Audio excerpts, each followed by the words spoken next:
welcome everyone.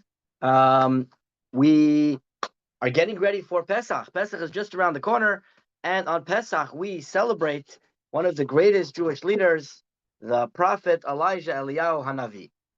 If you go to Damascus in Syria, there's a shul, there's a synagogue known as the Eliyahu Hanavi synagogue. What's significant about what's so important about this building and why it has the name is that they say that the legend is that this building is actually on the location, the actual spot of the cave where Eliyahu Hanavi anointed his student Elisha to succeed him after he died. So this was a place that actually has an actual connection to Eliyahu Hanavi himself, and that's why the synagogue has his name and has this special significance to it. Eliyahu Hanavi is someone who is well known to all of us. You know, there are many Jewish leaders throughout the generations, many great prophets and kings and rabbis and teachers. Some of them are more known than others. Eliyahu Hanavi is one of the most, people are very familiar with Eliyahu Hanavi. He's one of the most famous of all the leaders that we've had. But who is he? What's he all about? So as we know, some things you may be familiar about with Eliyahu Hanavi. He, one of the reasons why we're talking about it now, before Pesach, is because it says Eliyahu Hanavi comes to every Seder table. Every person who comes and makes a Pesach Seder, Eliyahu Hanavi comes and he visits them in the middle of the Seder. We have a special cup, a kosher Eliyahu. We put aside, Eliyahu comes and he drinks a little bit from the cup, which this cup holds a very special significance because the 4 cups that we drink at the Seder, we drink 4 cups of wine. Each one of those cups of wine are connected to one expression of the Torah of our liberation from Egypt. This 5th cup is connected to a 5th liberation that is mentioned in the Torah, that is not a liberation from Egypt, but it's coming into Israel, returning to the land of Israel. And so we see a special connection of Eliyahu Hanavi to the future redemption, which we're going to talk about in just a moment. So Eliyahu Hanavi, he comes to every Passover Seder. He has a participation in everyone's Seder. He also comes to every Brit Milah, every circumcision that we do. Eliyahu Hanavi comes and makes a special appearance at the Brit Milah, which is why at every Brit Milah we have a special chair set up for Eliyahu Hanavi. It's called the Kisei Shel Eliyahu Hanavi. So he's a very familiar person that we all know, but let's hear a little bit more about him, who he was, and understand a little bit his role in the coming of Mashiach. So Eliyahu first came from a town called Toshav, which is why one of the names that we give for Eliyahu is Eliyahu HaTishbi, which is basically the Tishbite. He came from the city of the town of Toshav. This was in the 9th century BCE, and it was a very difficult time for the Jewish people at that time. It was a time where the Jewish people were split. There was the kingdom of Judah, the kingdom of Israel. Eliyahu lived in the kingdom of Israel. The kings at that time were Achav and Achaziah. These were kings who were not very religious, were not very connected with the rabbis and with Torah Judaism. And in fact, they rejected all forms of Judaism and actually served idols.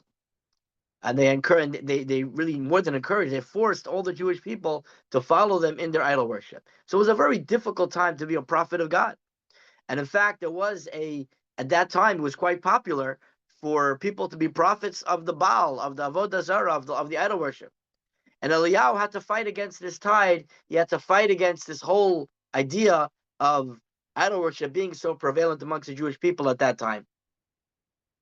Perhaps one of the most famous stories of Eliyahu Hanavi is how he stood up to the prophets of the Baal, and he challenged them to a duel. Not really a duel, not a fight, but he basically made a challenge where he said, let's set up an altar. You'll set up an altar on one side, I'll set up an altar on the other side. We're each going to bring a sacrifice, and we're not going to bring any fire. And let's see to which sacrifice we can get a fire to come down from the heavens and burn up our sacrifice. You pray to your God, I'll pray to mine, and let's see what happens. And sure enough, they prayed to their gods and nothing happened. And Eliyahu prayed to God, and the fire came down and consumed his sacrifice. And this is when all the people proclaimed, God is great, God is one, Hashem Elohim, God is the Lord is God. And this is what we say actually at the end of the Yom Kippur service, as well as during the Vidoy service. when somebody is on their deathbed. So we have so many stories of Eliyahu Navi, not just during his lifetime. What's interesting is that there are stories of Eliyahu that continued beyond his lifetime. So first of all, the moment of his death, the way Eliyahu passed away, is a fascinating story of its own. The story is Eliyahu was walking with his student Elisha. As they were walking, they came to a river. And so Eliyahu took out a staff, he took a stick, and he hit the Jordan. It was the Jordan River. He hit the Jordan River, and in fact, he was able to split the Jordan, just like Moshe did. He was able to split the Jordan, and they walked across. As they were walking, suddenly a fiery chariot, a chariot made out of fire, came down the road that they were walking on, and kind of went in between the two of them, and kind of divided them, and the chariot kept going. And as the chariot went, Elisha turned and his teacher was gone. Eliyahu went into the chariot and with this chariot ascended to heaven, which is a fascinating story. You can't go to Eliyahu's gravesite. There is no memorial anywhere in Israel as the gravesite of Eliyahu Hanavi, because Eliyahu Hanavi was never buried. He never died. He was never buried. Instead, he was taken up alive to heaven. And nowadays, for millennia since that time, Eliyahu Hanavi continues to live in a certain sense. He continues to come down to this world and to interact with us in many different ways. And there's so many stories that you find of people that have learned lessons from Eliyahu, that they had meetings with Eliyahu, they were helped by Eliyahu. He comes and he helps the Jewish people throughout all the ages for all different things that we need assistance with. But perhaps Eliyahu's greatest his greatest task that he is set to do, that he has done or he's set to do, is Eliyahu is the one who was given the task of heralding the Mashiach. It is his job to come and tell the Jewish people, to announce that Mashiach has come, Mashiach's arrival is here. And so it says that Mashiach is going to come to the city of Tveria, which was the last city where the Jewish court convened before the destruction of the temple, and the place where the court is going to reestablish, and then it will eventually move back to the temple. And so he's going to come to the city of Tveria, and there he is going to announce the arrival of Mashiach before he comes. A day before Mashiach comes, he is going to announce that Mashiach is about to come. Now, the rabbis ask, we have a problem, because Mashiach can come any moment. We know any moment. Right now, Mashiach is able to arrive at any moment. If it's God decides now is the time, now will be the time. But we say Eliyahu has to come the day before. So how did he come yesterday without knowing if today is the day? And so the answer is, it says Eliyahu goes every day. Every day he goes back and he goes to the spot in Tveria where he announces Mashiach's arrival, so that any moment Mashiach is able to come. But having said all this, why? Why was Eliyahu the one who was given this job? We had so many, as we mentioned before, there were so many great Jewish leaders. Why is Eliyahu the one who was chosen, that it is his job to announce Mashiach's arrival? What was so special about Eliyahu Hanavi?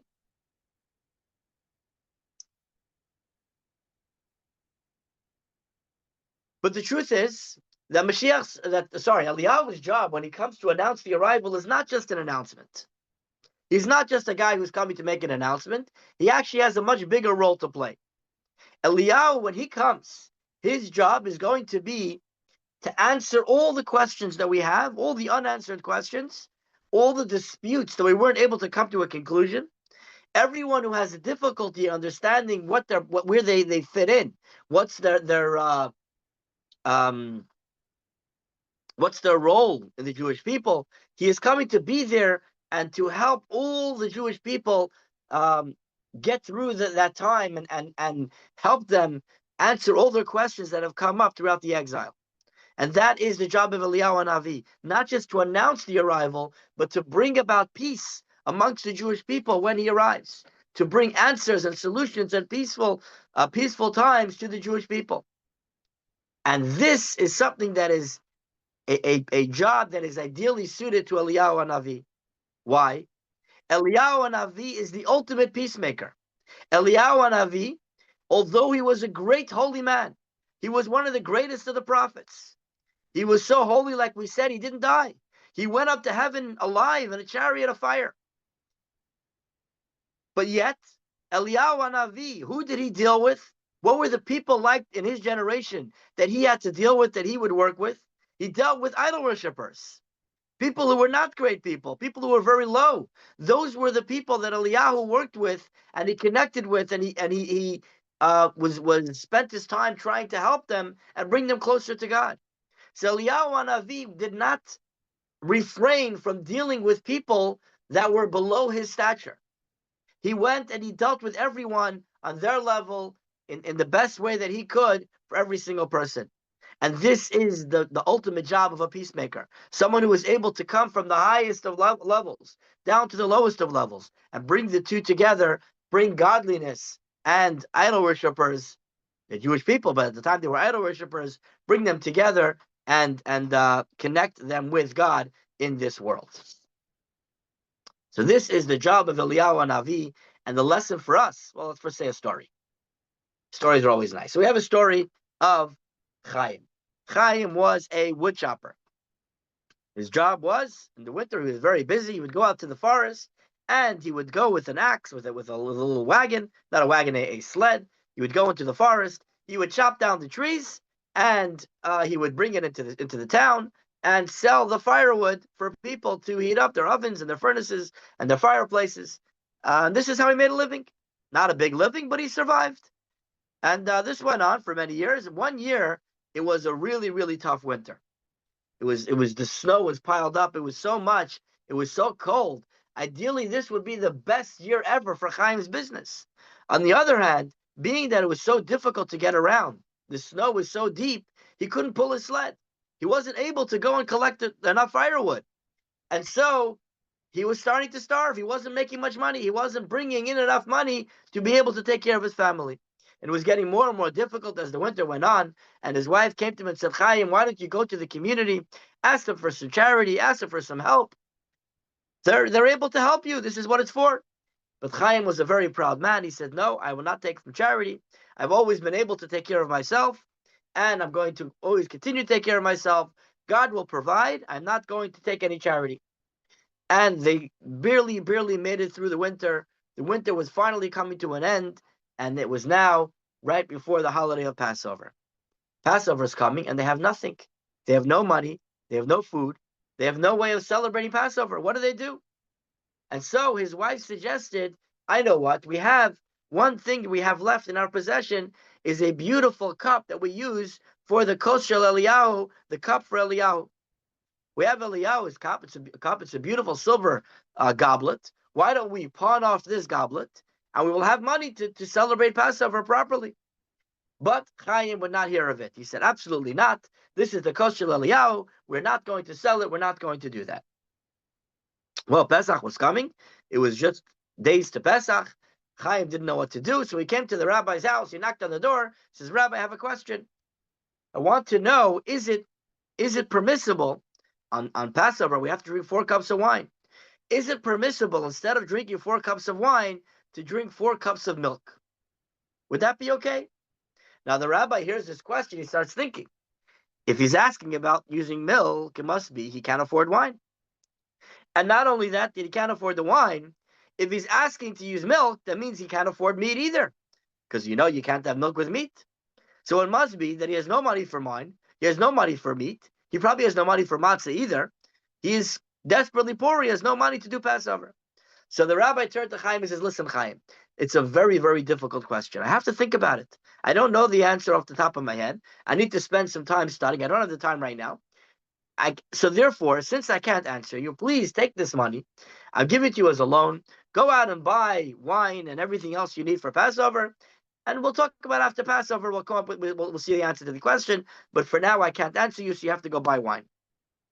And this is what he did. And they went and they bought everything they needed for Passover. They prepared their Passover Seder. They had a beautiful Seder. They were coming to the end of the Seder, where it's time to open the door for Eliyahu Hanavi. Chaim comes and he opens the door. And to his surprise, he sees somebody standing there. There is somebody standing in the door. He's taken back a little bit. And there's an old man. He comes in And the old man looks inside the door and he sees the beautiful kosher Eliyahu sitting there on the table. And he says, wow, that is such a beautiful cup. And he saw how they lovingly polished that cup. The cup shone with a beautiful shine. And he says, wow, that's so beautiful the way you took care of that cup.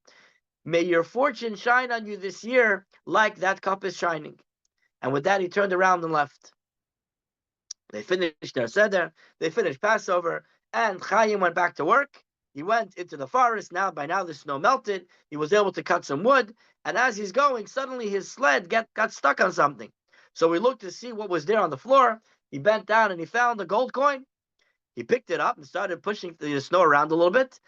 And to his shock, he found there was an entire treasure right there on the ground under the melting snow. Must have fallen months ago in the deep snow. Whoever lost it wouldn't find it. They've already given up on it. This was now a treasure that Chaim was able to find. And with this money, he was able to pay back the loan, and he was able to take care of his family, and he was able to have a wonderful, he was able to continue living his life without taking any charity and providing for his family. So I want to wish everybody a Chag Sameach, and the message we could take from Eliyahu Hanavi, from our lesson this week, is that Eliyahu was the peacemaker. His job was to resolve conflicts, to help people get through these situations. In our lives, many times we come across conflict of different places, and we sometimes have the ability to be the peacemaker. When we do this, when we help take away disagreements between people, we are actually making the world, preparing the world for the coming of Mashiach. May it come very, very speedily before Pesach, before the Seder, where we don't have to have Eliyahu come and kind of sneak in the middle of the Seder without us seeing. We should be able to see Eliyahu in person and have the Korban Pesach in Jerusalem. May it happen right now. I want to wish everybody a Chag Sameach. Thank you for joining.